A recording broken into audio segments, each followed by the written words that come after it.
ये जो विपासना शब्द है वो पाली शब्द से लिया गया है। तो पूजा नहीं करते, न किसी को मूर्ति को देखकर हम उसकी आराधना करते हैं, ना कोई हम मंत्र जापते हैं, ना कोई गुरु होता है। आपके चेहरे पर अचानक से पसीना आने लगता है, दिल तेज धड़कने लगता है, बेचैनी से महसूस करने लगते हैं, सांस तेज हो जाती है।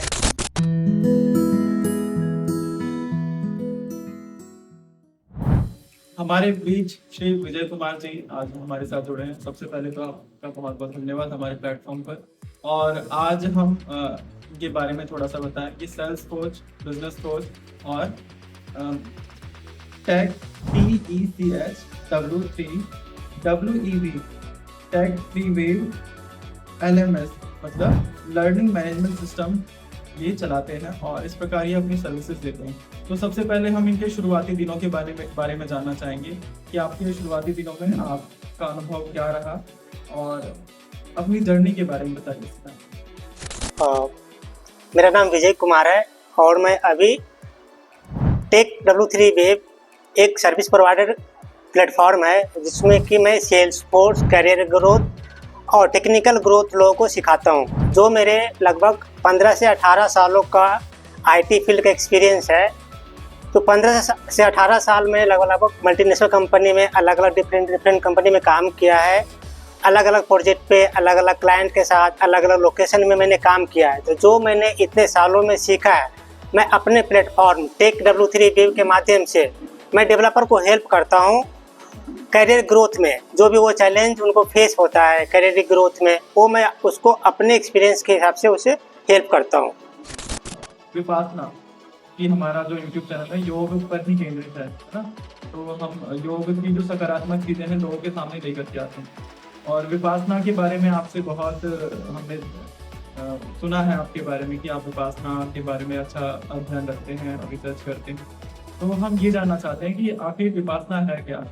आप हमारे दर्शकों को आसान भाषा में किस प्रकार से आप बता सकते हैं। ओके। विपासना एक मेडिटेशन है जो कि साधना बोल सकते हैं। और विपासना का जो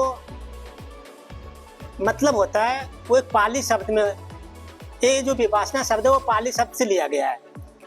और पाली शब्द में विपासना, वी मतलब होता है विशेष, पासना मतलब होता है देखना, विशेष रूप से देखना, उसको बोलते हैं विपासना।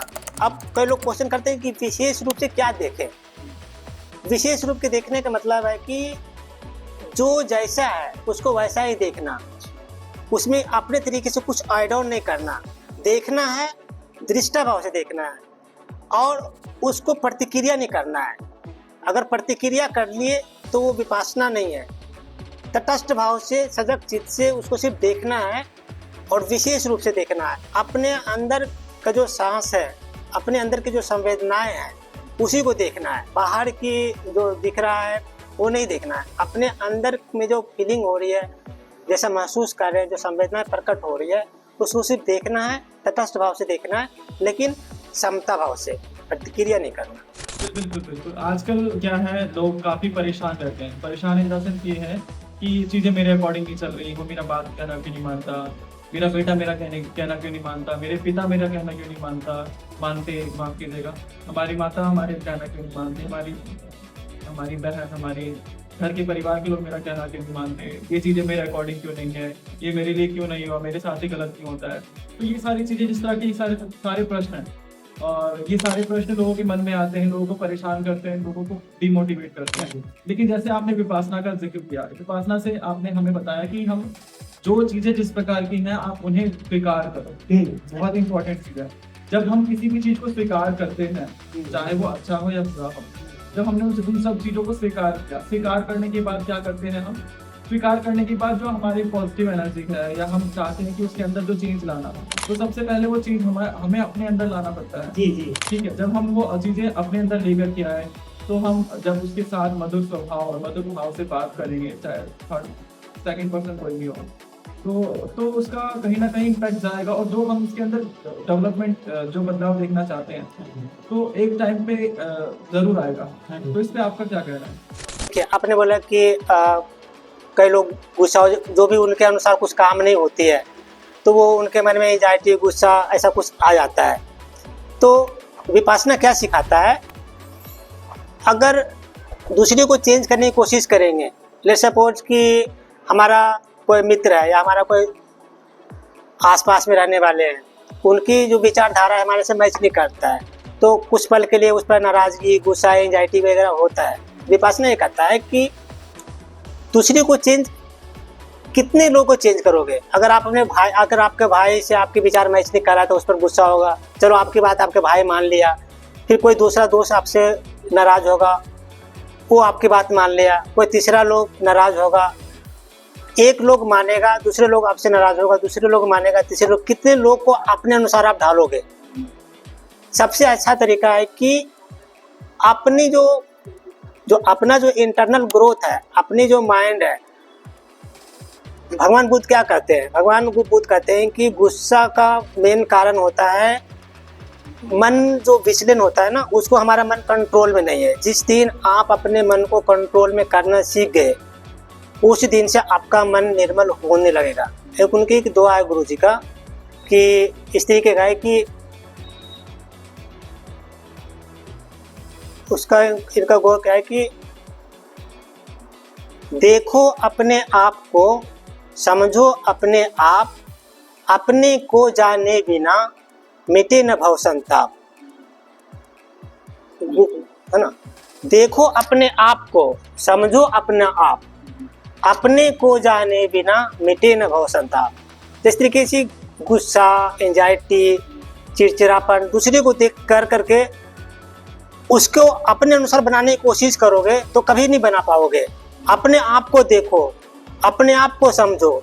जब तक आप अपने को नहीं देखोगे, अपने को नहीं समझोगे, तो दूसरे को आप कैसे समझ सकते हो।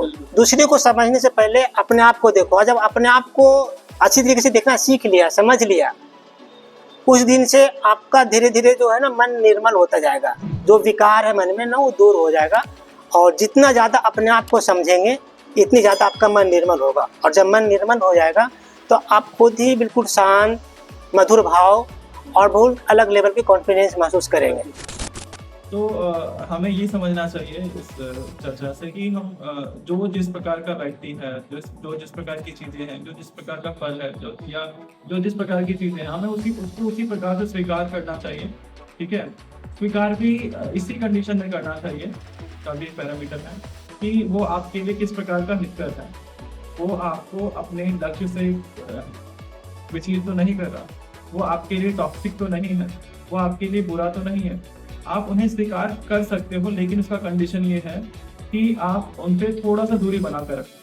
थोड़ा सा दूरी इन द सेंस, उसकी नेगेटिविटी मेरे अंदर ना आए। ठीक है, अगर उसके अंदर कुछ पॉजिटिविटी है सामने वाले के अंदर, तो हम धीरे धीरे उससे सीख सकते हैं। क्यों? क्योंकि दुनिया में हम कई लोगों से मिलते हैं, तो सबकी अपना अपना ऑरा होता है, सबका अपना अपना एनर्जी फील्ड होता है, और सभी के एनर्जी फील्ड में ना कुछ यूनिक होता है। जैसे आपके अंदर कुछ यूनिक होगा तो मुझे सीखने की आवश्यकता है, इसी प्रकार मेरे अंदर भी कुछ यूनिक होगा जो आपको सीखने की आवश्यकता है। तो इसी प्रकार पूरी दुनिया एक दूसरे से बंधी हुई है, जो कि जरूरी भी है। तो ये सारी चीजें विपासना के माध्यम से हम सीख सकते हैं। अब विपासना के अगले पड़ाव में ये बढ़ते हैं कि विपासना ने आपको किस प्रकार से आपके जीवन में परिवर्तन करके आया, और ये अभ्यास आप कब जाना, आपने कितने समय से करें। हाँ, देखिए विपासना आज के टाइम में मैं चाहता हूँ हर किसी को करना चाहिए। विपासना ये कोई पूजा पाठ नहीं है। विपासना के बारे में बताऊँ तो विपासना एक ध्यान विधि है। उस ध्यान विधि में हम किसी को पूजा नहीं करते, न किसी को मूर्ति को देखकर हम उसकी आराधना करते हैं, ना कोई हम मंत्र जापते हैं, ना कोई गुरु होता है।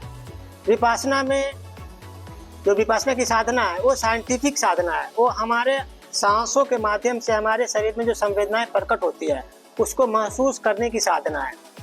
न गुरु, न मंत्र, न मूर्ति पूजा, किसी टाइप का इसमें कुछ नहीं है। तो विपासना अगर आप ध्यान लगाते हैं तो अपने नाक को जो सांस है, क्योंकि आप जानते हैं सर, सांस जो होता है ना, हमारे जो शरीर की चेतना है और हमारा जो मन है सांस से कनेक्टेड होता है, और सांस हमेशा बदलता है, एक समान नहीं होता है। तो सांस जब हम लेते हैं ना तो हमारे जो बॉडी की जो प्रतिक्रिया होती है वो संवेदना के माध्यम से हमें महसूस होता है। कभी आपने महसूस किया है कि जब आप कभी गुस्सा होते हैं तो क्या होता है कि आपके चेहरे पर अचानक से पसीना आने लगता है, दिल तेज धड़कने लगता है, बेचैनी से महसूस करने लगते हैं, सांस तेज हो जाती है। ये नेचुरल फिनोमेनन है, प्रकृति का स्वभाव है। जब भी आप व्याकुल होते हैं, परेशान होते हैं, तो आपका जो शरीर की जो संवेदना है ना, आप महसूस करेंगे उस समय। जो विपासना करता है ना कंटिन्यू, उसको महसूस होने लगता है कि देखो हमारे संवेदना तो क्या रिएक्शन कर रहा है, हमारे बॉडी कैसा रिएक्शन कर रहा है, हमारा दिल तेज धड़कने लगा है, बेचैनी महसूस करने लगते हैं, गर्मी महसूस करने लगती है, सांस तेज होने लगती है। ये विकार का लक्षण है। जब भी जैसे कि सपोज किसी को किसी चोरी कर रहा है कोई, है ना, कोई व्यभिचार का काम कर रहा है, तो जब तक मन में विकार नहीं उत्पन्न होगा तब तक वैसा कोई काम कर ही नहीं सकता है। जब तक विकार उत्पन्न होगा तभी आप कोई चीज़ नशा पदा, व्यभिचार, चोरी, किसी से कुछ भी गलत करेंगे। तो उस समय क्या होता है ना, आपको संवेदना बताएगा, आपकी सांसें थोड़ी सी तेज हो जाएगी, नॉर्मल सांस से थोड़ी सी तेज हो जाती है, थोड़ी सी गर्मी सी लगने लगेगी, क्योंकि अंदर से विकार उत्पन्न रहा है ना, दिल थोड़ा धड़कने लगेगा, है ना, शरीर थोड़ा सा हल्का सा कंपन ज़्यादा बढ़ जाएगा। ये क्या है, संवेदनाएं हैं जो कि महसूस कर रहे हैं। लेकिन जो विपासना करता है ना, उसको समझ में थोड़ा थोड़ा आने लगता है कि देख मैंने अभी विकार जगाया ना, तो हमारा जो है शरीर जो प्रतिक्रिया कर रहा है, तो ये जो विकार के लक्षण हो गए। अब आते हैं जब मेरा मन निर्मल होता है, जैसे कि किसी के प्रति मैं कृतज्ञता बोध किया, मन शांत रहता है, किसी के प्रति मैंने थैंक यू किया, किसी असहाय को मैंने उसको सपोर्ट किया किसी भी एंगल से, तो उस समय हमारा मन क्या है, निर्मल है ना।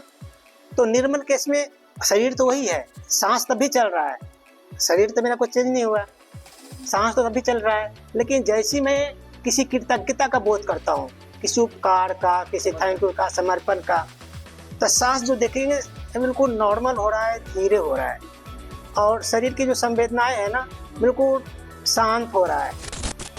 जो पहले जो बेचैनी महसूस हो रहा था, तेज धीरे धीरे रहा था, पसीना हो रहा था, घबराहट हो रही थी, वो नहीं होगा। उसका अपोजिट है, मन बिल्कुल प्रफुल्लित हो रहा है, शांत हो रहा है, खुशहाल हो रहा है। तो उसमें कि शरीर जो है, लेकिन उसमें शरीर की संवेदना क्या है, बिल्कुल आपको पॉजिटिव हो रहा है, खुशहाल महसूस कर रहा है।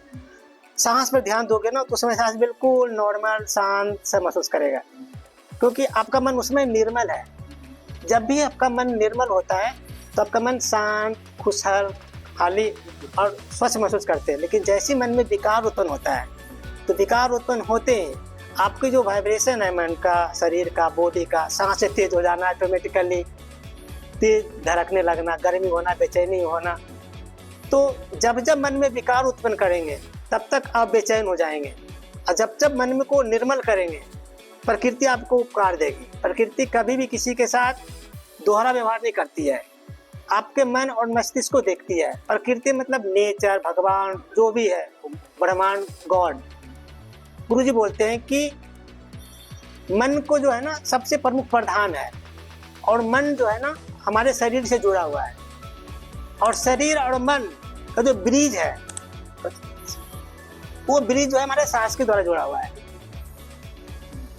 तो जब मन को आप निर्मल करते हैं, किसी कृतज्ञता के, किसी सपोर्ट के, किसी एहसान का, किसी धन्यवाद का, ये भगवान मेरे पास जो भी कुछ दिया है मेरे लिए पर्याप्त है, कृतज्ञता, तो हमारा शरीर और मन जो है हमारे सांस के माध्यम से जुड़ा हुआ है, एक ब्रिज का काम करता है। तो आपका मन बिल्कुल शांत होने लगेगा, निर्मल हो रहा है ना शरीर। किसी कारण से गुस्सा आ रहा है, एंजाइटी हो रही है, भड़कना कुछ भी हो रहा है, तो सांस जो है ना, सांस तो तब भी चल ही रहा है, तो सांस जो है बता देगा उस समय कि देख अभी मन में विकार उत्पन्न हुआ है ना, देख बेचैन हो गया। ये विपासना करने से ये सब समझ में आने लगता है। काम, क्रोध, ईर्ष्या, द्वेष और ये जितनी भी चीजें हैं, तो ये विपासना क्या करता है कि उसमें ये आपको ना रिवर्ट करता है, ठीक है, वो इंडिकेट करता है कि ये गलत है। आपको एक बार मैसेज पास करता है कि आपको ये नहीं करना चाहिए, वो एक बार इंडिकेट कर देगा।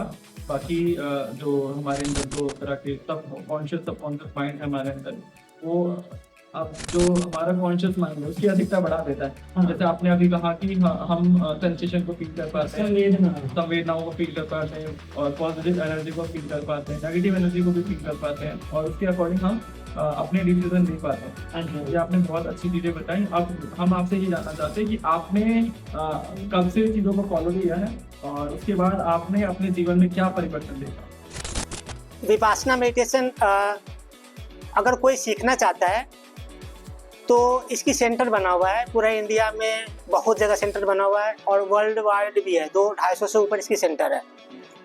और इनके गुरुजी का आचार्य का नाम है एशियन गोयनका, जो कि उनका पूरा नाम होता है सत्यनारायण गोयनका। बाई बर्थ सत्यनारायण गोयनका जी गुरुजी का जन्म वर्मा में हुआ था। तो उनकी पूर्वज जो दादाजी है वर्मा में जाकर बस गए, तो बिजनेसमैन थे, फिर इनका जन्म भी वर्मा में हुआ। मूल भारत से थे? हाँ, उनकी जो बेसिकली राजस्थान में है, चूरू एक जगह का नाम है। तो उनकी जो पूर्वज जो दादाजी थे वो राजस्थान के रहने वाले थे। और कैसे होता है कि अलग अलग जगह पर जाता है अपने बिजनेस के लिए, अपने रोजी रोजगार के लिए। तो उनके जो पूर्वज थे वो वर्मा चले गए थे, रंगून, और वहाँ पे उनका अपना बिजनेस चलने लगा। तो उनके बच्चे भी जन्म हुआ वर्मा में, जो कि उनका पर रह गए थे। फिर जो सत्यनारायण गोयनका गुरु जी हैं आचार्य, उनका भी जन्म वही हुआ था। तो गुरु जी का जो सत्यनारायण गुरु जी आचार्य गुरु जी गोयनका जी हैं, उनका जो गुरु जी यानी मेरे गुरु जी के गुरु जी, उनका नाम था सियाजी उबा खेन।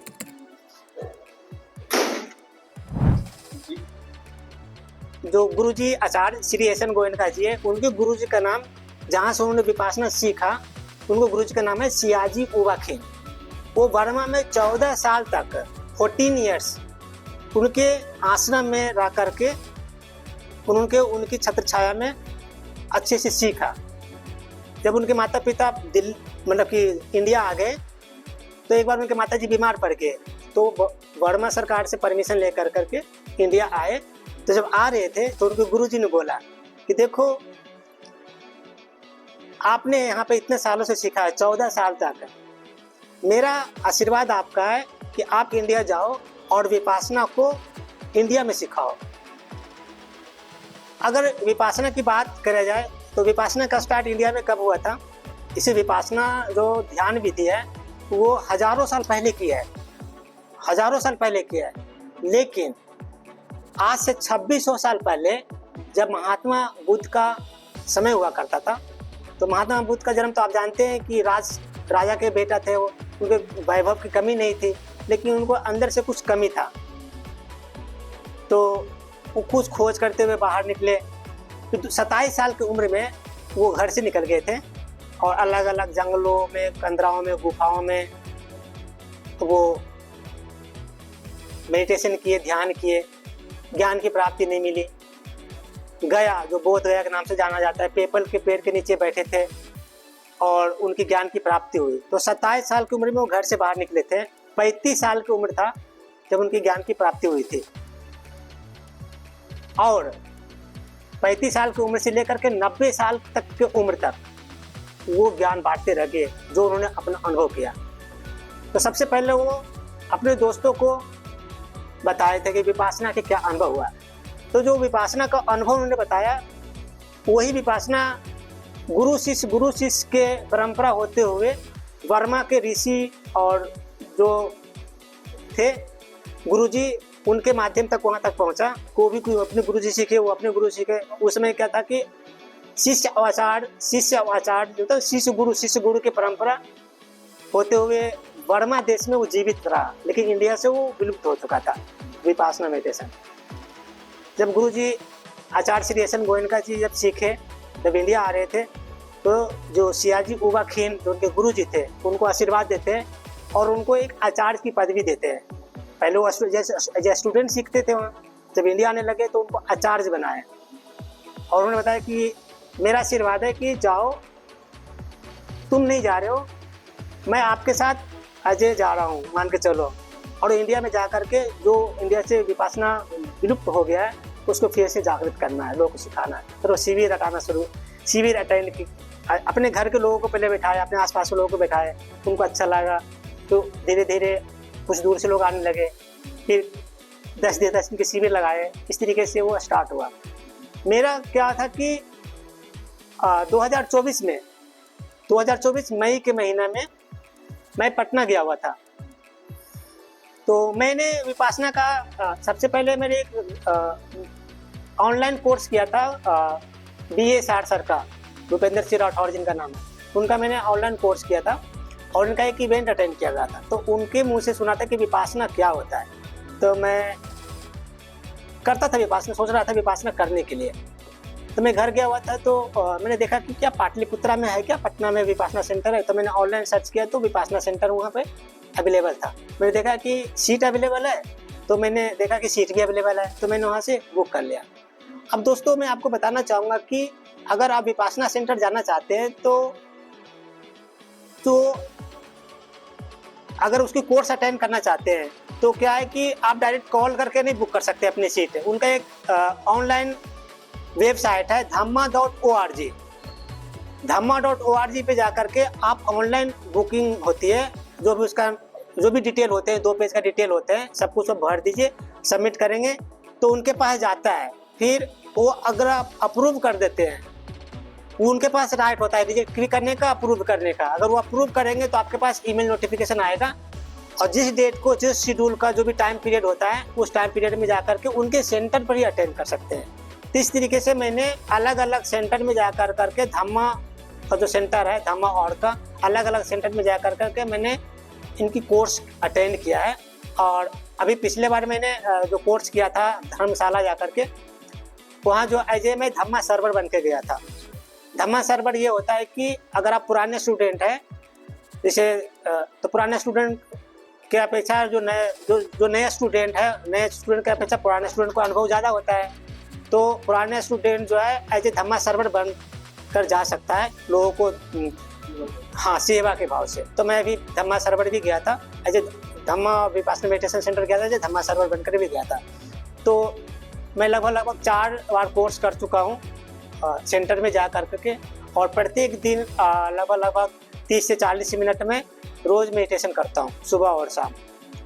तो मुझे लगता है कि मेरे लिए ज़्यादा बेनिफिशियल हो रहा है। मेरी फोकस, मेरी एनर्जी, मेरी कंसंट्रेशन पहले से ज़्यादा विलिंग पावर भी बढ़ गया है। तो 2024 और आज का दिन, हाँ जी, आपको विपासना करते हुए लगभग हम मान के चले 1.5 साल, हाँ जी, 1.5 साल हो गया। तो उससे पहले और उसके बाद में जो आपके अंदर जो परिवर्तन आया है, उसको आप किस प्रकार से आप बताना चाहते हैं? देखिए परिवर्तन मेरे में मैंने महसूस किया। देखिए परिवर्तन दिखता नहीं है, परिवर्तन जो होता है एक महसूस करने की चीज़ है। कोई ऐसी चीज़ तो है नहीं कि कहीं आप रखा हुआ है और उसको आप देख पा रहे हैं। कई लोग मेरे से पूछता है कि विपासना में क्या चेंजेज हुआ आपको, विपासना गए तो क्या चेंजेज आपको लगा। दूसरे को नहीं दिखता वो चीज़ें। मेरे घर वाले पूछता है कि तुम विपासना 4 बार गए हो और इतना दिन, मतलब 10 दिन को तुमको कोर्स होता है, फिर 1 दिन जाने का होता है, फिर 1 दिन लौटने का होता है, कम से कम आपको 12-13 दिन का। हाँ, क्योंकि घर में नहीं होता है, टाइम पीरियड भी लगता है 12-13 दिन का। तो लोग पूछते हैं कि तुम जो लगभग 12-13 दिन तक बाहर रहते हो घर पे, क्या सीखा, क्या महसूस किया। मैंने उनको ये बोलता हूँ कि देखिए ये दिखने का चीज़ नहीं है कि आपको बाहर से कुछ दिख रहा, मैं तो बाहर से भी वैसा ही दिख रहा हूँ। ये महसूस करने की चीज़ है। आपने क्या महसूस किया, आपके अंदर क्या परिवर्तन आया। मैं अपनी पर्सनल महसूस करता हूँ कि मेरे जो पहले जो थिंकिंग पावर है ना, थिंकिंग पावर मेरी ग्रोथ हुआ है, काम करने की कैपेसिटी ज़्यादा हो गया है, फोकस ज़्यादा हो गया है, डेडिकेशन ज़्यादा हो गया है। और जो मैं कुछ पहले जो करता था काम, कई घंटों में नहीं करता था, अभी मैं क्या होता है कम टाइम में ज़्यादा अच्छा प्रोडक्टिविटी कर देता हूँ। तो मेरी प्रोडक्टिविटी भी बढ़ गई है विपासना मेडिटेशन करने से। समझ भी बढ़िया हो गया पहले से, क्योंकि देखने की, समझने की क्षमता भी ग्रोथ हुआ है। और सबसे बड़ी चीज़ है कि अपने आप को समझने का मौका मिलता है। इतनी भाग दौड़ की ज़िंदगी है, प्राइवेट सेक्टर में काम करते हैं, जॉब कर रहे हैं, प्रोजेक्ट पे काम है, घर का, परिवार का, समाज का, बहुत क्षेत्रों से आप जुड़े हुए रहते हैं। तो आपके पास अपने लिए टाइम नहीं मिलता है। जब आप आधे घंटे के लिए आंख बंद कर करके सजग चित्त से, सहज चित्त से, ध्यान दृष्टापूर्वक बिल्कुल अपने सांस को देखते हैं, अपनी संवेदनाओं को महसूस करते हैं, तो एक तरीके से आप उस समय सब कुछ भूलकर अपने शरीर को, अपने आप को टाइम दे रहे हैं। तो ये अपने आप को समझने का एक अच्छा साधना है। बिल्कुल। तो जो आपने 2024 में सीखा, तो आपने ऐसा कभी आपको लगा होगा, ज़रूर लगा होगा कि अगर ये मेरे जीवन में बहुत पहले आ जाता तो उस समय का दौर और उनका दौर कुछ बहुत ही ज़्यादा परिवर्तित होता है। आपको कभी-कभी ऐसा लगता है क्या? देखिए, मैं आज से नहीं कर रहा हूँ। जब मैं कॉलेज लाइफ में था, जब मैं बताया करता था, ट्यूशन पढ़ाया करता था, तो हमारे घर के पास एक रामकृष्ण मिशन आश्रम है पटना में। तो रामकृष्ण मिशन आश्रम के रास्ते से मैं गुजरा करता था, साइकिल से जाता था पढ़ाने के लिए ट्यूशन। तो साइकिल में रामकृष्ण मिशन आश्रम में लगा देता था, और जो रामकृष्ण परमहंस का जो मेडिटेशन हॉल होता है, जहाँ पर भगवान बैठे रहते हैं सामने, उनके दरी बिछा हुआ लगा था। तो दरी पर बैठ करके मैं कॉलेज के लाइफ से ही मैं मेडिटेशन करता था। हाँ, उस समय कोई विधि नहीं था मेरे पास कि कैसे करना है, कोई ऐसा नहीं, प्रॉपर सिस्टम नहीं था। लेकिन हाँ, मैं गुरुजी के जो भगवान रामकृष्ण परमहंस हैं, उन भगवान जी के आगे बैठकर मैं आंख बंद करके मेडिटेशन करता था। लौटने वक्त ट्यूशन पढ़ा लिया, फिर लौटने वक्त वहाँ पर बैठता था, और बैठने के बाद आधे घंटे 40 मिनट मेडिटेशन करता था। फिर मैं अपने घर जाता था साइकिल से। जब मैं दिल्ली आया तो वो चीज़ को मैं मिस कर रहा था, क्योंकि बगल में तो कोई ऐसा था नहीं। मेरी एक रूटीन के पार्ट था, वो मैं मिस करता था। फिर मैं कंपनी में काम करने लगा तो उसकी रूटीन ही बदल गए, है ना। तो क्या होता है कि जब आप किसी नए चीज़ से जुड़ते हो तो पुरानी चीज़ें कुछ छूट जाता है। लेकिन जब छूट जाता है किसी कारण से, लेकिन कहीं ना कहीं आपके सॉफ्ट ऑफ कॉर्नर कहीं भी है ना, वो आपको रहता है ना, बिल्कुल नहीं छूट जाता। जब मुझे विपासना मेडिटेशन के बारे में पता चला, तो मैं जब वहाँ पर गया तो वो दोबारा चीज़ एक तरीके से हमारी पुरानी चीज़ें फिर से एक्टिवेट होना शुरू हो गया। कि आदत तो थी, और वो चीज़ मुझे इसमें हेल्प किया। तो श्री रामकृष्ण परमहंस, उनके श्री रामकृष्ण परमहंस का जो संस्था आता है ना, उसके एक मेडिटेशन हॉल होता है जहाँ भगवान गुरुदेव बैठे रहते हैं। उसके स्वामी विवेकानंद जी के गुरु। हाँ, स्वामी विवेकानंद जी के गुरु जी के रामकृष्ण परमहंस, वो सभी रामकृष्ण परमहंस, जो भी रामकृष्ण आश्रम होता है ना, सभी आश्रम में, दिल्ली में भी है रामकृष्ण मिशन आश्रम, वहाँ जाएंगे। मैंने यहाँ पर मैं कई बार जाता हूँ। तो वहाँ पर बहुत बड़ा हॉल होता है। उस हॉल में बैठने की जगह होती है, पंखे दरी लगा होता है। आप बैठिए, मेडिटेशन कीजिए, उनके आगे प्रार्थना कीजिए। तो आदत मेरी पहले से था मेडिटेशन करने का, बीच में छूट गया था, अब ये कंटिन्यू कर रहा हूँ और अच्छा लग रहा है। बहुत अच्छी बात है। और तो इससे आप हमारे दर्शकों को क्या बताना चाहेंगे कि आप एक मेडिटेशन ने आपके जीवन में किस प्रकार से मेडिटेशन करनी चाहिए। मेडिटेशन करने से पहली बात तो कि अपने आप को जानने का मौका मिलेगा। आपके अंदर छुपे हुए जो पोटेंशियल है, उस पोटेंशियल को आपको पहचानने का मौका मिलेगा। आप ज़्यादा फोकस, ज़्यादा डेडिकेटेड और ज़्यादा प्रोडक्टिव हो जाएंगे पहले के कंपेरिजन अभी। मैं ये जानना चाहूंगा कि तो 10 दिन का शिविर होता है, 12 दिन का शिविर होता है, तो उस 10 और 12 दिनों में आपको वहाँ की जीवन शैली के अकॉर्डिंग ऐसी क्या क्या चीजें सिखाई जाती है जो समाज को अपने जीवनचर्या में अपनाने की जरूरत है। तो आप सबसे पहले ये बताइए वहाँ पर 10 दिन क्या होता है, फिर आप ये बताइए वहाँ से लोग अपने जीवनचर्या में अपने धीरे में क्या ऐड कर सकते हैं। देखिए, विपासना मेडिटेशन सेंटर जो होता है, वो कोई भी सेंटर जाएंगे उसकी जो रूटीन होता है वो एक ही होता है, सिमिलर होता है। लोकेशन चेंज होता है, लेकिन उसकी जो पैटर्न्स होते हैं वो सबका सेम होता है। सबसे बड़ा इम्पोर्टेंट ये होता है कि आपको अपना मोबाइल, जो भी डिजिटल एसेट है आपका पास, लैपटॉप, मोबाइल, डिजिटल घड़ी जिसे आप कॉलिंग करते हैं, वो सब कुछ आपको उनके लॉकर में जमा करना पड़ता है। ये सबसे पहले उसको नियम में बताया जाता है। अगर आप ये कर सकते हो तो अभी आपको एंट्री अलाउ है। अगर बोलो कि नहीं जी मैं तो मोबाइल जमा नहीं करूंगा लेकिन मैं कोर्स करना चाहता हूँ, आजकल सबसे बड़ा त्याग है। हाँ, तो इनकी एक बहुत बड़ी है कि रिस्ट्रिक्शन है। आपको 10 दिन तक डिजिटली दूर होना पड़ेगा। आप अपने घर परिवार रिश्ते नाते हर चीज़ को बिल्कुल घर में छोड़ कर आना पड़ेगा। अगर आपके पास कोई भी डिजिटली एसेट है, जैसे मैंने बताया मोबाइल लैपटॉप डिजिटल जैसे कॉलिंग वाली घड़ी भी, वो सब कुछ जमा करना पड़ता है। तो एक तो आप समाज से बिल्कुल कट गए 10 दिनों तक। इसके बाद दूसरा जो सबसे बड़ा नियम होता है उनका, 10 दिनों तक आप बिल्कुल मौन धारण करके रखते हैं। अच्छा। आर्ज मौन, मौन धारण भी नहीं, आर्ज मौन। अब आर्ज मौन क्या होता है इसका मतलब तो बताता हूँ। उनका मतलब होता है आर्ज मौन का पालन करना होता है 10 दिनों तक। मतलब कि उस दौरान आप किसी से बात नहीं करेंगे। मान लें कि 60-70 लोग हैं टीम में, एक दूसरे से बात नहीं करेंगे। जो हमारा धम्मा सर्वर होता है 4-5 लोग, वो सब पर नजर रखते हैं। जैसे मैं धम्मा सर्वर बनकर गया था, वो सब पर नजर रखते हैं कि कोई एक दूसरे से बात नहीं करेगा। बात ही नहीं, कम्युनिकेशन बिल्कुल बंद। कम्युनिकेशन का मतलब आप किसी से लिखकर भी किसी से बात नहीं कर सकते, आंखें से इशारा नहीं कर सकते, पैरों से इशारा नहीं कर सकते, हाथों से इशारा नहीं कर सकते, शरीर के किसी भी पार्ट से किसी दूसरे को इशारा करके कम्युनिकेट नहीं कर सकते। इसको बोलते हैं आर्ज मौन। सिर्फ बोलने से नहीं, आप आंखों से, हाथों से, पैरों से, शरीर से, किसी भी एंगल से आपको बात नहीं करने हैं। आपको कहीं चलना है तो अकेले चलना है, साथ नहीं चलना है। ये बहुत बड़ी रिस्ट्रिक्शन होता है, बहुत ही। इसके नियम बहुत कड़ाई से पालन करते हैं। आचार्य गुरुदेव श्री एस एन गोयनका जी बोलते हैं, हमारे देश में एक बहुत बड़ी बीमारी है, बात करने की बीमारी।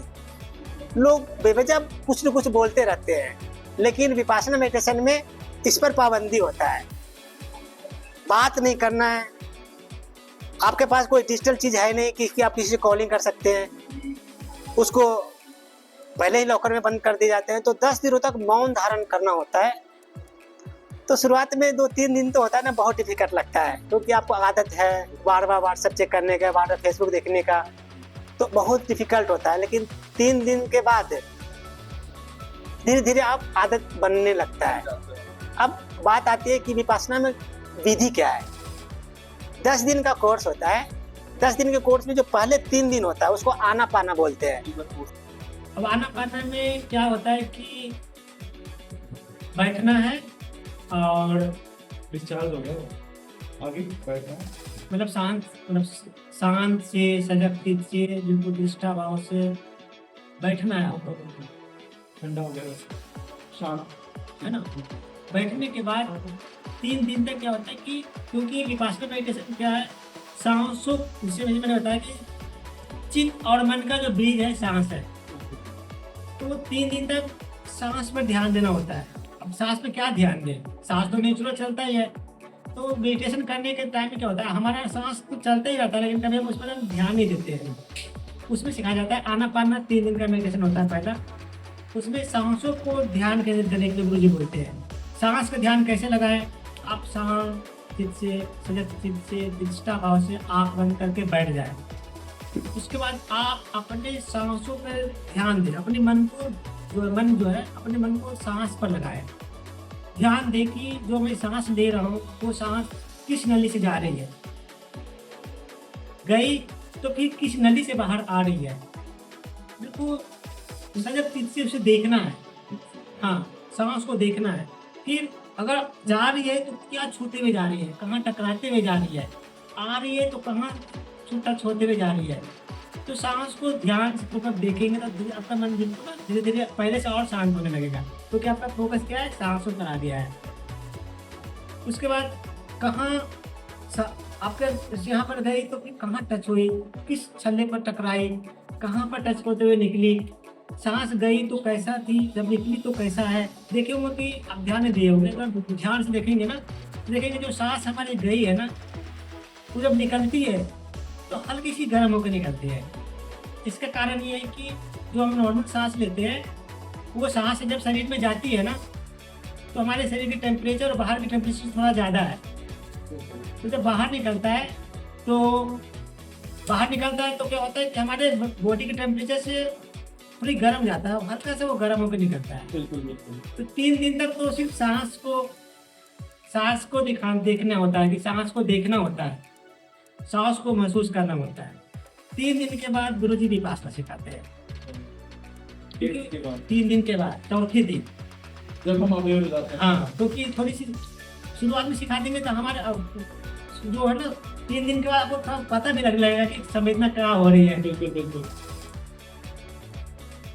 हाँ बिल्कुल संवेदना का है ना। तो 3 दिन तक थोड़ी हैबिट भी हो रहा है बैठने का, समता भाव बने रहने का, संरक्षित होने का सांस के माध्यम से, क्योंकि पूरा विपासना ही सांस पर टिका हुआ है। तो उसके बाद गुरुजी विपासना सिखाते हैं। और विपासना में एक विधि है जो कि जो देखते होंगे, पर जो जब बच्चा होता है उसके सर के ऊपर में एक थोड़ा सा जगह होता है, एक इंची का, बिल्कुल खाली होता है, बिल्कुल खाली होता है। तो गुरुजी विपासना सिखाते हैं ना, तो बताते हैं कि पहले तो बिल्कुल शांत से बैठ जाओ, सजन से, कोई प्रतिक्रिया नहीं, कोई प्रतिक्रिया नहीं करना है, जैसा है उसको वैसे ही देखना है, उसमें कोई प्रतिक्रिया नहीं करना। ऊपर जाओ, अपने मन को शरीर के ऊपर ले जाओ, अपने जहाँ पर छोटा सी जगह होती है वहाँ पर जाओ, वहाँ पर क्या चल रहा है, उस समय क्या प्रतिक्रिया हो रही है, क्या देख रहे हो आप, सिर्फ महसूस करना है, उसको देखना, सिर्फ उसको महसूस करना है, देखना है, जो भी जैसा है उसको वैसा ही देखना है और महसूस करना है। और जो भी आपको महसूस हो रहा है उसको सिर्फ निष्ठा भाव से देखना है।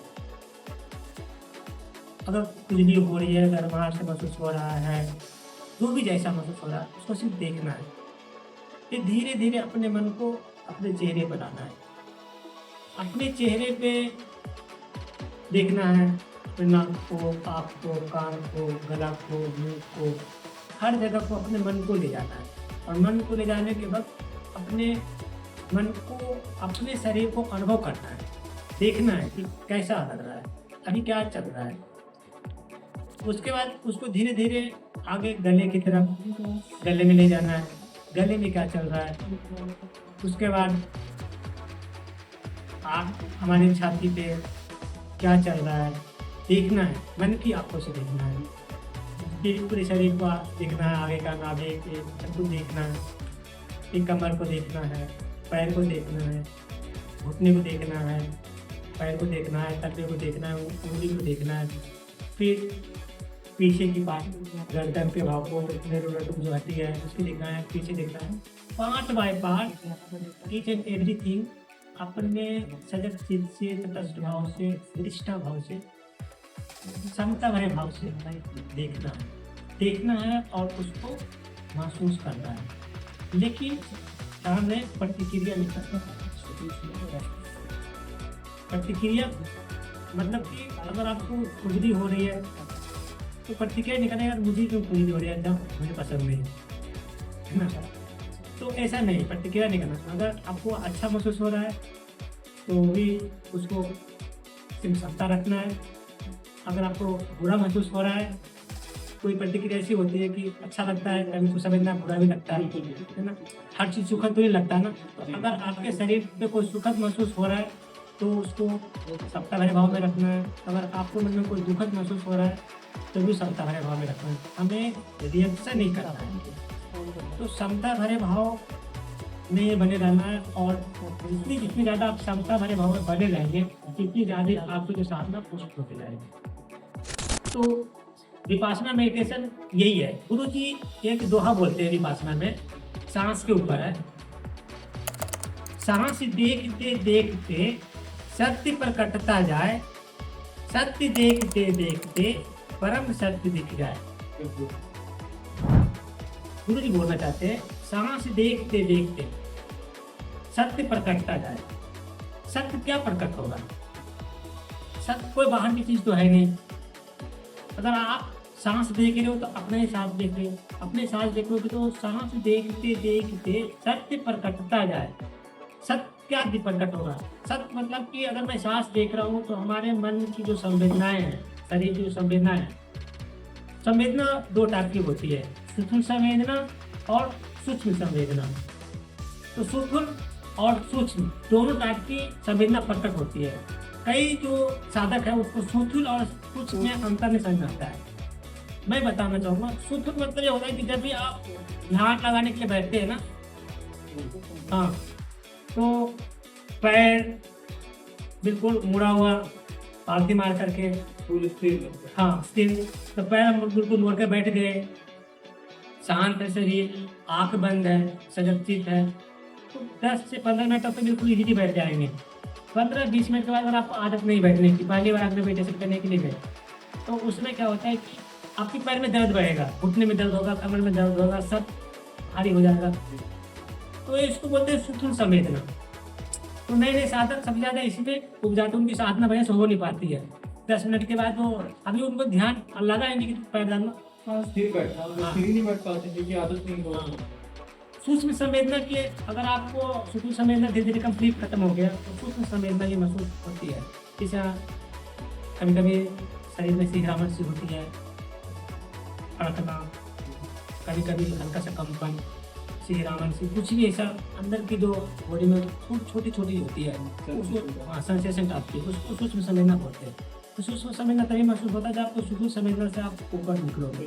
शुरुआत में तो आपका सारा ध्यान आपके पैर के दर्द ही हो जाएगा।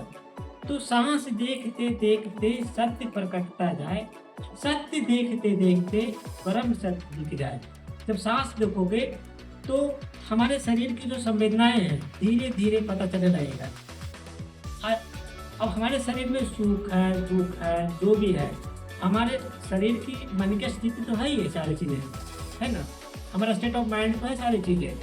अगर उस पर आपने ओवरकम कर लिया, उसको आपने बढ़िया से समझ लिया, तो धीरे धीरे क्या होता है, परम सत्य जो हमारे अंदर में छुपे हुए विकार है वो धीरे धीरे निकलने लगता है। और जब विकार धीरे धीरे निकलने लगता है तो हमारा मन निर्मल होने लगता है। और जब निर्मल मन हो जाता है तो उस समय आप शांति की महसूस करते हैं, खुशहाली महसूस करते हैं। तो तभी गुरु जी बोलते हैं कि सांस जो है ना, हमारा मन मस्तिष्क से हमेशा जुड़ा होता है, बट ये थोड़ा थोड़ा प्रैक्टिस की जरूरत पड़ती है। जैसे जैसे ज़्यादा प्रैक्टिस करते जाएंगे ना, आप अपने संवेदनाओं को सूक्ष्म से सूक्ष्म की तरफ। अभी आपने विपासना के बारे में इतना विस्तार और इतने अच्छे से बताया। मेरा एक छोटा सा प्रश्न ये भी है कि जो विपासना का जो काम शुरू होता है वहाँ पर, ठीक है, डे 1 से डे 10 तक जो भी है, तो उसमें जो टाइम टेबल होता है, ठीक है भाई, टाइम टेबल के अकॉर्डिंग चीज़ें होती होंगी यहाँ पे, तो टाइम टेबल किस प्रकार से काम करता है वो आप थोड़ा सा बताना चाहेंगे? देखिए, जैसे मैंने आपको बताया कि इंडिया में बहुत सारे सेंटर हैं। हाँ, बता रहा हूँ। सभी सेंटर में किसी को ऐसा होता होगा कि यार उस सेंटर में कुछ अलग टाइम होगा, उस सेंटर में कुछ अलग टाइम होगा, वैसा नहीं है। फॉर्मेट सबका सेम ही होता है। अब टाइम टेबल स्टार्ट होती है सुबह के 4:30 बजे मॉर्निंग से, ठीक है, सुबह के 4:30 बजे मॉर्निंग से। और मैंने आपको बताया जैसा कि वहाँ पर बोलने के अलावा बिल्कुल ही नहीं है, बोलने तो दूर इशारा भी नहीं कर सकते। तो 4:30 हाँ, पॉइंट बाय पॉइंट बताता हूँ। तो सभी सेंटर में घंटी लगी होती है, बेल बड़ा सा। तो घंटी बजती है 4 बजे की। 4 बजे की घंटी बजी तो धम्मा हॉल है, एक धम्मा हॉल होता है, मेडिटेशन हॉल होता है, जिसको सेंटर में उसको धम्मा हॉल बोलते हैं। तो धम्मा हॉल में सबको पहला दिन जो है सबको एक मतलब सीट कुशन जो होता है बैठने में, मेडिटेशन जो धम्मा हॉल होता है किस तरह का? इससे बहुत बड़ा होता है। आगे में गुरु जी की जगह होता है जहाँ पर गुरु जी बैठते हैं, आचार्य जी बोलते हैं, आचार्य जी बैठते हैं, और बहुत बड़ा हॉल होता है, इससे भी कई बहुत बड़ा है। और सबके अपना एक सीट बना होता है, मेडिटेशन करने का जो सीट होता है ना, जो आसन, सबको आसन दिया जाता है बड़ा। तो पहला दिन आपको आसन एलोकेट कर दिया गया। तो 4:30 बजे उठे, फिर फ्रेश व्रेश होकर के, तो 5 बजे लगभग मेडिटेशन, 4 बजे घंटी बजी, फिर धम्मा जो सर्वर होता है, छोटी वाली बेल, तो बड़ी वाली बेल होता है जो घंटी बज रही, तो सब जगह आवाज़ चला गया पूरा सेंटर में।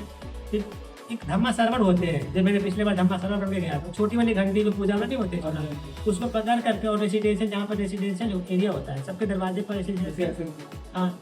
ऐसे बजाते हुए सबके रेसिडेंस के दरवाजे तक जाते, कोई सोया हुआ था तो घंटी मतलब आवाज़ सुना कुछ हो गया, तो ऐसे घंटे बजा करके मैं सबको, हम बोझ नहीं बोलते, हम घंटे बजाते हैं। मैंने सोचा कि भाई टाइम हो गया, तो 4 बजे से लेकर 4:30 बजे के बीच में आप फ्रेश होना है, ब्रश करना है, जो भी करना है।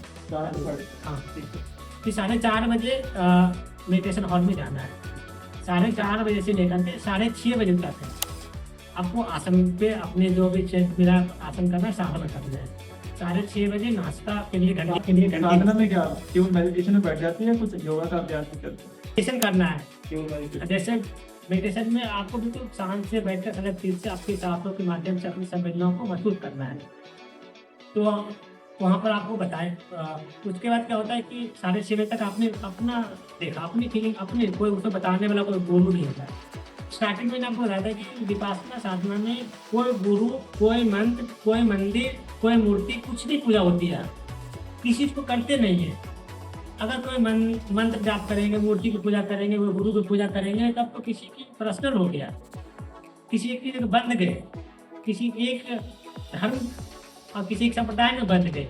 विपासना में कोई संप्रदाय, कोई धर्म नहीं है, ये सब का धर्म है। ये अपने आप को, अपने साधकों के द्वारा अपने शरीर को ही जानना है, जिसको कोई गुरु, कोई मूर्ति, कोई मंत्र हो। हाँ बिल्कुल, अपने अंदर से ब्रह्म को जानना है, हाँ। उनको जागृत करना है। 6:30 बजे तक ये फिर 6:30 बजे की घंटी बजेगी, मतलब कि उस समय ब्रेकफास्ट ले जाना है। तो एक होता है कि डाइनिंग हॉल होता है, जहाँ पर सबको अपनी अपनी सीट एलोकेट होता है, अपनी सीट पर जाकर के बैठना है, और जो भी होता है अपने से लेकर के नाश्ते में, ब्रेकफास्ट में हल्का नाश्ता मिलता है, बिल्कुल कि लहसुन प्याज बिना, मतलब अच्छा तो ले लिए। फिर उसके बाद 8:30 बजे तक आपको, 6:30 से 7-8, 8:30 बजे तक आपको वो टाइम मिलेगा, इसमें आप नहा सकते हैं, फ्रेश हो सकते हैं, कपड़ा चेंज कर सकते हैं। 6:30 से 8:30 तक मतलब नाश्ता और खाना बनाना। हाँ, जो भी फ्रेश हो सकते हैं, कपड़े चेंज कर सकते हैं, जो भी। फिर 8:30 बजे की फिर घंटी बजेगी, ठीक है, फिर आपको धम्मा हॉल जाना है। और मेडिटेशन करना हाँ है। हाँ, धम्मा हॉल जाना है। उसको फिर 8:30 से लेकर करके 11 बजे तक, बीच बीच में प्रत्येक 1 घंटे के बाद घंटी बजती है, बाहर बजती है। घंटी बजने का मतलब है कि आप अपने साधना से उठ कर करके जो भी आपको मंच वगैरह जाना है, हल्का होना है, मतलब 2.5 घंटे मेडिटेशन सेंटर में रहते हैं। उसके बाद प्रत्येक 1 घंटे के बाद 5 मिनट का ब्रेक मिलता है। कंटिन्यू 8:30 बजे लेकर 11 बजे तक नहीं बैठ पाएगा ना कोई, तो 8:30 बजे लेकर 11 बजे तक बैठना है, साधना करते हैं। 1-1 घंटे के बाद 5-7 मिनट के लिए ब्रेक मिलता है, फ्रेश होने के लिए, पानी पीना, फ्रेश होना है, फिर आकर के साधना में बैठना है। जो धम्मा सर्वर होते हैं 1 घंटे के बाद, फिर जो 7 मिनट के बाद जो ब्रेक मिला है, 5-7 मिनट बाद फिर घंटे बजा बजा करके सबको धम्मा हॉल में इकट्ठा करवाना है। क्योंकि सर्वर सेवा करने के लिए गया है ना वो। अगर ऐसा कोई नहीं करेगा तो कोई अपने जाकर कमरे में सो जाएगा ना। 11 बजे तक सबको धम्म सर्वर का ड्यूटी है, वो सबको घंटे बजा बजा कर करके, लेकिन किसी को कुछ बोलना भी है, कोई डिसिप्लिन का उल्लंघन कर रहा है, ऐसा भी होता है, कोई आदत भी है उसको, तो गुस्सा, चिड़चिड़ापन, तेज आवाज़ में उसको कुछ नहीं बोलना है। एक नियम है वहाँ पे, धम्म सर्वर को ट्रेनिंग दी जाती है। आपको उसके आगे जाना है, हाथ जोड़ना है, हाथ जोड़ना है। फिर हाथ जोड़ लिए तो उसको पहले तो उसको नियम पहले से पता है कि भैया मुझे इस समय हमें सेंटर में जाने के भी घूमने के लोग होते हैं, घूमने लगते हैं, तो उसको अगर हाथ जोड़ दी तो पहले सोच रहे कि हाथ धोने का मतलब है कि भैया हमारी ड्यूटी अभी क्या है, साधना के टाइम है, साधना करना है, ना करके हमें अभी वॉकिंग करना है।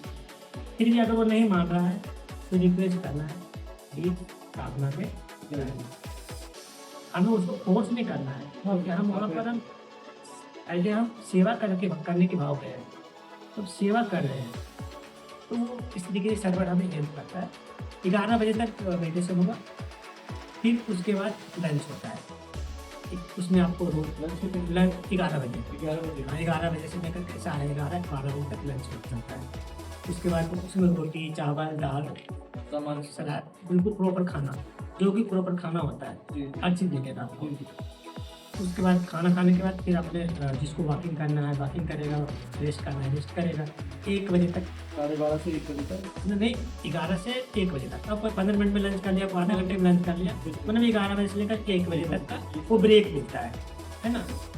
1 बजे तक आप सो सकते हैं, रेस्ट कर सकते हैं, घूम सकते हैं। किसी का आदत है खाने के बाद घूमने का, किसी का आदत है खाने के बाद सोने का, किसी का आदत है कुछ बात करने के अलावा तो है नहीं, न किसी के साथ घूमने के अलावा है। 1 बजे तक ब्रेक मिलता है। 1 बजे के बाद फिर घंटी बजती है, बड़ी वाली घंटी मुझे बजेगी, मतलब अलर्ट हो जाओ कि अब हमें धम्मा हॉल में जाना है अपनी साधना करने के लिए। 1 बजे तक फिर सर जो धम्मा सर्वर का काम है, अपनी छोटी वाली घंटी लेकर के फिर राउंड लगाना है, रेसिडेंशियल एरिया उसको राउंड लगाना है कि आपका टाइम अब सोने का नहीं है, अब अपने अगले पीरियड के लिए। हाँ 1 बजे की मेडिटेशन पे जाना है। फिर 1 बजे तक मेडिटेशन को सबको गैदरिंग अपने सबको ले करके घंटी बजाकर सबको उसे पहुँचाया, अपने अपनी सीट पर बैठ के 1 बजे से लेकर के 5 बजे तक मेडिटेशन होता है। 1 से 5। हाँ जैसे पहले से प्रत्येक उसके बीच में हाँ, एक घंटे का। एक घंटे पे घंटे बजा करके 5-10 मिनट का लिए ब्रेक देते हैं, ताकि पानी पीना है कुछ भी हल्का फल्का हो। फिर 5 बजे तक मतलब वैसे 1 घंटे के बाद ब्रेक मिलता है। 5 बजे की लाइट वेटेड नाश्ता मिलता है। 5 बजे लाइट वेटेड नाश्ता मिलता है।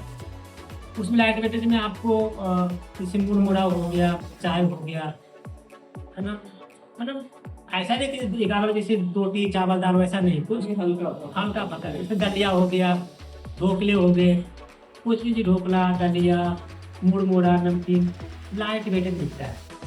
5 बजे मिल गया हल्का पका लेकर के। फिर वही 6 बजे आपको फिर घंटी बजेगी। 5 से 6 बजे के बीच में आपको बैकअप मिलेगा ब्रेक लेने का।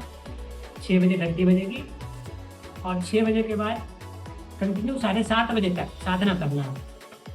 7:30 बजे तक अपनी सीट पर साधना किए। 7 बजे घंटी बजे, 7:30 बजे घंटी बजेगी। उसके बाद फिर वैसे अपना हल्का पानी पीना, गर्म पीना है, उसके बाद फिर से 5 मिनट के बाद अपनी सीट पर आ जाता है। और प्रतिदिन 10 दिनों तक 7:30 बजे से लेकर के 9:30 बजे तक, नहीं 7:30 बजे लेकर करके 8:30 पौने 9, मतलब 1 से 1.25 घंटे की गुरु जी का प्रवचन होता है। श्री आचार्य श्री एस एम गोलकर जी गुरु जी का प्रवचन होता है। वो प्रवचन सभी साधक के लिए मैंडेटरी है।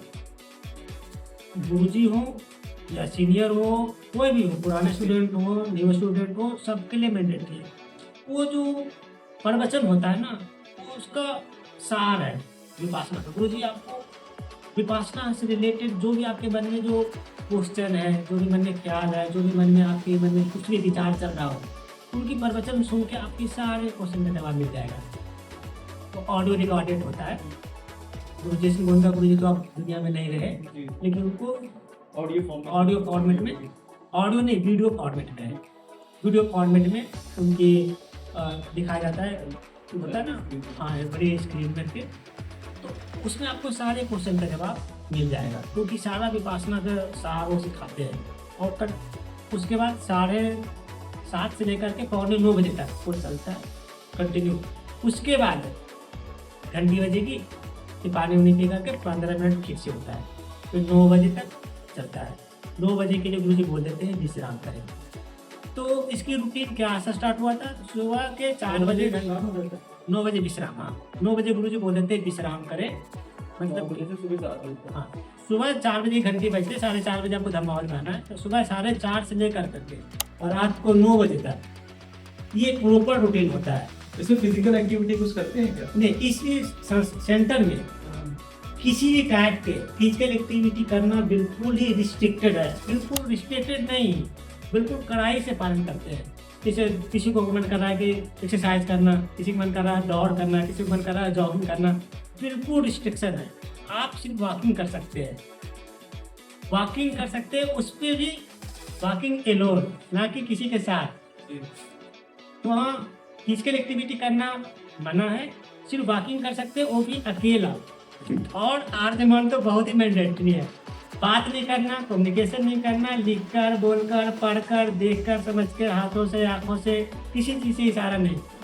10 दिनों तक अपने आप के साथ ही जीना है। अब सोच लीजिए इतना आसान है। गुरु जी बोलते हैं ये तपोभूमि है, ये तपोभूमि है। अगर आप 10 दिन तक सोचते हैं कि मैं पिकनिक मनाने के लिए आया हूँ, रिलैक्स करने के लिए आया हूँ, तो भूल जाओ, ये तपोभूमि है और आपको 10 दिन तक तपना है। लेकिन हाँ, अगर जो भी 10 दिनों तक डिसिप्लिन से तप लिया ना, उसकी चेंज हो जाता है जीवन। तो मानना पड़ेगा, तो ये तपस्या आसान नहीं होती, ये कठिन है। कई लोग तो बीच में छोड़ के चले जाते हैं बहुत, लेकिन कई लोग बहाने बनाते हैं। गुरु जी बोलते हैं कि देखो ये एक तरीके से कि ना, जिस तरीके की किसी की बीमारी होती है तो ऑपरेशन थिएटर में जब डॉक्टर लेके चला जाता है ना, तो सिर्फ डॉक्टर और नर्स ही होते हैं, बाहरी के किसी के अलावा नहीं होता। अब किसी को चीरा लगा दिया है और बोला गुरु जी मुझे छोड़ दो, डॉक्टर साहब छोड़ दो, मुझे तो बहुत हो गया, तो नहीं छोड़ेगा ना जब तक उसकी जो भी जिस कारण से उसको लेटाया, जिस कारण की पर्पज से उसको चीरा लगाया हो, उसको पूरा कंप्लीट का ऑपरेशन करते, बीच में कैसे छोड़ सकता है। रिस्क है, डॉक्टर को रिस्क है, डॉक्टर के ऊपर क्लेम है। तो गुरु जी बोलते हैं कि ये भी आपका एक तरीके से ऑपरेशन चल रहा है, आपके माइंड का, आपके मन का एक ऑपरेशन है। जब आप 10 दिन के लिए आ गए तो गुरु उसमें पूछा जाता है, सारे नियम, आधे घंटे की सेशन होती है, सारे नियम समझाए जाते हैं। पुराने स्टूडेंट को तो पता होता है, नए स्टूडेंट को समझाया जाता है कि देखो ये नियम पालन करोगे ना, तभी आप हाँ, अगर किसी को भी कोई भी तरीके की दिक्कत है कि जी मैं 10 दिन तक मैं नहीं रह पाऊंगा, मैं बात नहीं कर पाऊंगा, मुझे आदत, मैं इसको मैनेज नहीं कर पाऊंगा, तो उसको अभी मौका है, आपको छोड़ दिया जाएगा। लेकिन अगर आप एक बार चले गए, कोर्स स्टार्ट हो गया, मतलब कि आपके माइंड, आपका जो मस्तिष्क की जो तरीके से ना साधना के तरीके से ऑपरेशन शुरू हो गया, तो गुरु जी छोड़ेगी नहीं। किसी की इमरजेंसी आ गया, घर से ही कॉल आ गया, तो उसको छोड़े बहुत रेयर। हाँ, लेकिन ऐसे नहीं छोड़ते। अगर छोड़ेंगे ना तो पहले आपको जो गुरु जी आचार्य बैठे हैं, पहले तो आपको सर्वर से बात करने पड़ेंगे, जैसे मैं सर्वर हूँ, आपको कोई दिक्कत हो रही है, कोई कठिनाई होता है, आप मुझे बोलोगे तो बहुत दिक्कत हो रही है, मेरे से रहा नहीं जा रहा है, पेट दर्द हो रहा है, बीमार सी लग रही है, बहुत कुछ भी हो सकता है, तो मैं गुरु को बोलूँगा। साढ़े मतलब 9 बजे के बाद ना 2 टाइम होता है गुरु आचार्य से मिलने का। कोई भी साधक को दिक्कत है तो 2 टाइम का मिलता है, जो 12 से 1 बजे के जो टाइम मिलता है ना, अच्छा 12 से 1 बजे का टाइम होता है ना दोपहर में, वहाँ पर गुरु जी साधना मतलब कि हॉल में बैठते हैं। तो किसी भी साधक को अगर कोई क्वेरी है, कोई तकलीफ है, कोई क्वेश्चन है, तो उसमें जा करके डायरेक्टली हाँ हो सकता है। या जो 9 बजे कंप्लीट गुरु जी बोलते हैं विश्राम, तो गुरु जी बैठे रहते हैं, किसी को कुछ पूछना है तो गुरु जी वहाँ पर गुरु जी से आप पूछ सकते हो। तो अपनी पर्सनल बातें, जो भी तकलीफ है साधना से रिलेटेड, सिर्फ साधना से रिलेटेड कुछ पूछ सकते हो और कुछ नहीं। तो बहुत ही प्रेरणादायक पॉडकास्ट रहा है ये, और मुझे पूरा विश्वास है कि आपको इस पॉडकास्ट में बहुत सारी चीज़ें सीखने को मिलेंगी, और आप इसे पूरे मनोभाव के साथ सीखिए, समझिए और जानिए। और जितने पॉडकास्ट का जितना भी सेक्शन रहा है, सभी बहुत ही टर्निंग पॉइंट रहा है इस पॉडकास्ट में, और आपको पूरा पॉडकास्ट देखना चाहिए और इससे अपनी लाइफ में अपनाने के लिए इसमें आप क्लू ले सकते हैं। एक भाई साहब का चैनल है, वहाँ पे आप विपासना के बारे में और भी जान सकते हैं और भाई साहब से जुड़ भी सकते हैं, विजय KR ब्लॉग्स, और आप डिस्क्रिप्शन में भी इसका लिंक देख सकते हैं। आप सभी का बहुत बहुत धन्यवाद। नमस्कार।